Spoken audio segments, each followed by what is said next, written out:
ഓ, മോളവിടെ ഇരുന്നിരുന്ന ചുമ്മാ അമ്മായി ചുമ്മാ മോള് പഠിക്കുന്നുണ്ടോ എന്നൊക്കെ നോക്കാൻ വേണ്ടിട്ട് വന്ന. അമ്മ പറഞ്ഞു മോള് ഇവിടെ മുറിയിലിരുന്ന് പഠിക്കാന്നേ. അത് ചുമ്മാ നോക്കാൻ വേണ്ടിട്ട് വന്നതാ. ഓ, അമ്മായി ചുമ്മാ വന്നതായിരുന്നു മോളെ. പിന്നെ അമ്മായിന്റെ അടുത്ത് ഒരാള് പറഞ്ഞു മോളിങ്ങനെ എൻട്രൻസ് കോച്ചിങ്ങിനൊക്കെ ചേർന്നിട്ടുണ്ട് എന്ന് പറഞ്ഞു. അപ്പൊ അതെന്താ ഏതാന്നൊക്കെ ഒന്ന് കേട്ടറിഞ്ഞിട്ട് പോവാന്ന് വിചാരിച്ചു വന്നതാ. ആ, അതെ അതെ അതെ. പിന്നെ എങ്ങനെയുണ്ട് കോച്ചിങ് ഒക്കെ, കൊള്ളാവോ? ഏത് കോച്ചിങ് സെന്ററിലാ പഠിക്കുന്നത്? ഓ, അന്വേഷിച്ചിട്ടൊക്കെയാണോ ചേർന്നത്? അവിടെ കൊള്ളാവോ അവിടെ? എന്നാലും മോളെ മോക്കെങ്കിലും അമ്മായിന്റെ അടുത്തൊരു വാക്ക് വിളിച്ച് ചോദിച്ചുകൂടായിരുന്നു? അമ്മായി ഏതെങ്കിലും നല്ല കോച്ചിങ് സെന്റർ ഒക്കെ ഉണ്ടെങ്കിൽ അന്വേഷിച്ചിട്ട് പറഞ്ഞു തന്നേനല്ലോ. അമ്മായി രാഹുലിന്റെ അടുത്ത് വിളിച്ച് ചോദിച്ചേനെ. ഓ, അവൻ കോച്ചിങ്ങിനൊന്നും പോയിട്ടില്ല കേട്ടോ, അതുകൊണ്ടല്ല അമ്മായി പറയുന്നത്. അവന്റെ കൂടെ ഇപ്പൊ കുറെ പിള്ളേർ പഠിക്കുന്നില്ല, അപ്പൊ അവരൊക്കെ ഏതെങ്കിലും നല്ല കോച്ചിങ് സെന്ററിലൊക്കെ പഠിച്ചിട്ടായിരിക്കുമല്ലോ വന്നത്.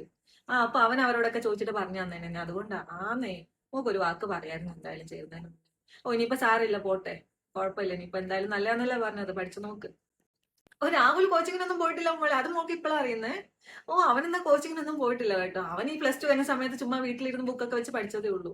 ഓ, അത് മാത്രല്ല മോളെ, അവന് 1 തൊട്ട് 10ാം ക്ലാസ് വരെ ഫുള്ള് മാർക്ക് മേടിച്ച് ക്ലാസ്സിൽ ഫസ്റ്റ് ആയിട്ട് ജയിച്ച കൊച്ചല്ലേ. 10ലും പ്ലസ് ടുവിലും ഒക്കെ അവന് ഫുൾ മാർക്ക് ഉണ്ടായിരുന്നു. പത്രത്തിലൊക്കെ അവന്റെ ഫോട്ടോ ഒക്കെ വന്നിട്ടുണ്ടെന്നേ. അത്ര ബുദ്ധിയുള്ള ചെറുക്കനായിരുന്നു അവൻ. ഓ, അതുകൊണ്ട് അവൻ ഈ പ്ലസ് ടു കഴിഞ്ഞ സമയത്ത് ചുമ്മാ ഇരുന്ന് പഠിച്ച് ഫസ്റ്റ് അറ്റംപ്റ്റ് തന്നെ പാസ്സാവുകയും ചെയ്തു. അത്ര ബുദ്ധി അവന്. എന്റെ മോനായിട്ട് പറയുന്നല്ലോ കേട്ടോ. മോക്കും പ്ലസ് ടുന് ഫുൾ A+ ഒക്കെ ഉണ്ടെന്ന് അറിയാം, പക്ഷെ കിട്ടാൻ ഭയങ്കര പാടാ. രാഹുൽ അങ്ങനെയാ പറഞ്ഞത്. അത്രയും കഷ്ടപ്പെട്ട് ഇതിനു വേണ്ടി 2-3 കൊല്ലം ഒക്കെ ഇരുന്ന് പഠിച്ചിട്ട് കിട്ടാത്ത എത്ര പിള്ളേരുണ്ടെന്ന് അറിയാം. അത്ര ബുദ്ധി വേണമെന്ന് അങ്ങനത്തെ ഒരു എക്സാം ആയതെന്ന് അവൻ പറഞ്ഞത്. അല്ല, മോളുടെ പ്ലാൻ എന്താ? ഇതിപ്പോ പഠിച്ചിട്ട് ആ എക്സാം കഴിയട്ടെ, എക്സാം കഴിഞ്ഞിട്ട് ഓ കിട്ടിയില്ല ഇനി എഴുതാനാ പ്ലാൻ? ഓഹോ, അപ്പൊ 2 വർഷമൊക്കെ വേസ്റ്റ് ആവില്ല മോളെ. മോളൊരു കാര്യം ചെയ്യും, എന്നാന്ന് വെച്ചാല് ഈ കൊല്ലം എന്തായാലും മോൾ ഇങ്ങനെ ഈ റിപ്പീറ്റിന് വേണ്ടിയിട്ട് എടുത്തു. ഇനിയിപ്പൊ അത് പോയി. ഇനിയിപ്പൊ അടുത്ത എക്സാമിന് കിട്ടിയില്ലെങ്കിൽ വല്ല നഴ്സിങ്ങിനോ അല്ലെങ്കിൽ വല്ല ഡിഗ്രിക്കോ എന്തെങ്കിലുമൊക്കെ ചേരുക.